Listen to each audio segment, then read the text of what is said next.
వికారాబాద్ జిల్లాలో దారుణం చోటు చేసుకుంది. పొగమంచు కారణంగా శివారెడ్డిపేట్ చెరువులోకి దూసుకెళ్లిన కారు. వికారాబాద్ నుంచి హైదరాబాద్ వెళ్తున్న కారు. ప్రమాద సమయంలో కారులో ప్రయాణిస్తున్న 5 మంది వ్యక్తులు. ఇందులో ఒకరు గల్లంతయ్యారు కాగా 4 సురక్షితంగా ఉన్నారు. గల్లంతైన వ్యక్తి కోసం గాలింపు చర్యలు చేపట్టారు కాగా క్రేన్ సాయంతో కారును బయటకు తీశారు అధికారులు.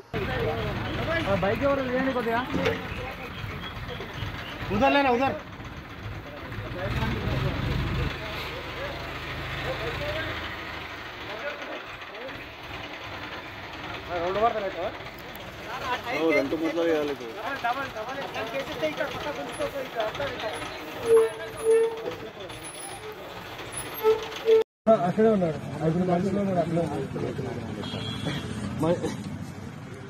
డ్రైవర్ ఉన్నాడు. నేను లెఫ్ట్ సైడ్ లో డ్రైవర్ ఫ్రంట్ సీట్ లో కూర్చున్నాడు.